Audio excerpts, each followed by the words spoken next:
adın düşür dilime, sanki yüreğim öyleşir. Bir bakışın yetir mənə, dünya bir an sakitleşir.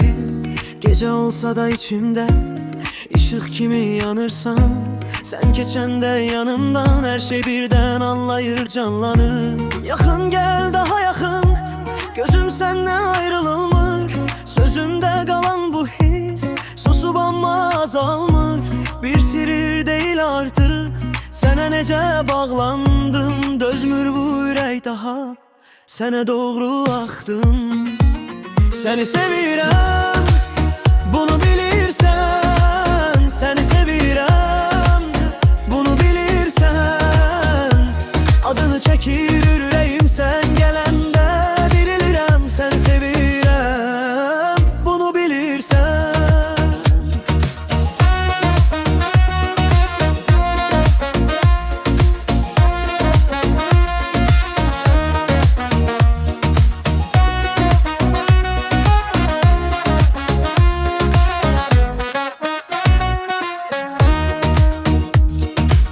Sen güləndə yollar açılır, dar günüm genişlenir.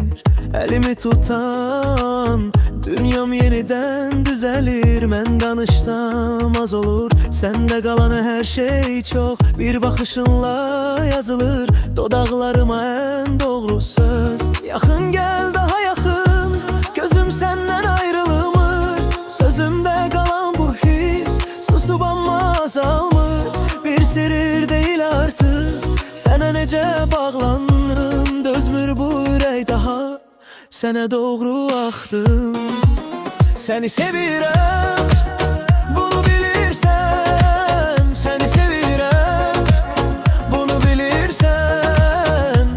Adını çəkir ürəyim sən gələndə, dirilirəm. Səni sevirəm, bunu bilirsən. Gel bu gece dayan, beni mənə qaytar. Seninle tamam olur içimdeki bütün bahar. İstesen bir sözde yeter, sakitleşsin bu canım.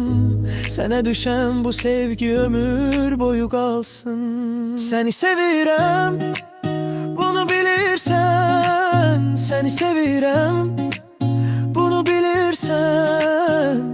Adını çəkir ürəyim sən gələndə, dirilirəm. Səni sevirəm, bunu bilirsən. Səni sevirəm, bunu bilirsən. Səni sevirəm, bunu bilirsən. Adını çəkir ürəyim sən gələndə, dirilirəm. Səni sevirəm, bunu bilirsən. Səni sevirəm, onu bilirsən.